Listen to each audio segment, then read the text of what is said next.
ওরে বাপরে, হেলমেটে উঠে এসে লাগতেছে পাথরের টুকরা। তখন ইনফরমেশনটা নিয়েছিলাম যে ময়মনসিংহ দিয়ে জামালপুর যাওয়ার পথে রাস্তাটা কেমন, সব ইনফরমেশনে এটাই আসছিল যে কিছু রাস্তা কয়েক কিলোমিটার ব্যাপী আন্ডার কনস্ট্রাকশন। তো সেই রাস্তা দিয়ে এখন যাচ্ছি, বাট এটা আমি যে ভয়টা পেয়েছিলাম যে বেশি কিনা বাইক চালানো যাবে কিনা, না বাইক চালানো যাচ্ছে, আস্তে ধীরে চালানো যাচ্ছে, সমস্যা নাই। এখানে স্পিডিং না করলেই হয়, আর স্পিডিং তো করার কোনো দরকারও নাই। বেশ কিলো রাস্তা, এরকম হবে হয়তো 8-10 কিলো হতে পারে,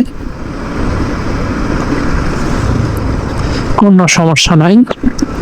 এর থেকেও ভালো, এর থেকেও ওরে বাপরে, হেলমেটে উঠে এসে লাগতেছে পাথরের টুকরা।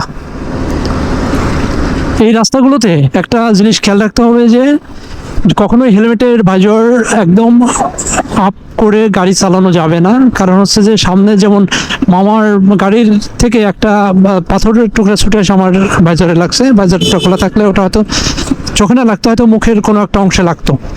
বাট এটা খুব রিস্কি, করা যাবে না সবসময় এই ধরনের রোডগুলোতে ভাইজর। আমি সব সময় অলওয়েজ ভাইজরের কাজ কি, ভাইজরের কাজ হচ্ছে ধুলোবালি সব কিছু এই ধরনের নুড়ি পাথর প্রোটেকশন দেওয়া।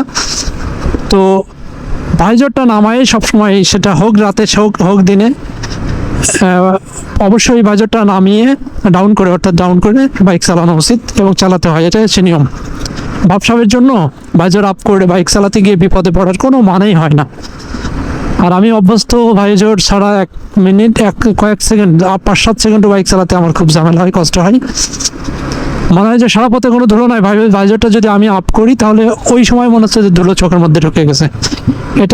এটা আমার মনে হয় যে একটা মেন্টাল প্রবলেম, মানে আমার অভ্যাস হয়ে গেছে আর কি, ভাইজার ডাউন করে চালাতে। তো ঠিক আছে, যাইতে থাকি। মুক্তাগাছা মন্ডা অপেক্ষা করতেছে। এই মুক্তাগাছায় গিয়ে ফার্স্ট মুক্তাগাছার মন্ডা খাবো। ঢাকাতে বসে খেয়েছি, বাট মুক্তাগাছা বসে মুক্তাগাছার মন্ডা।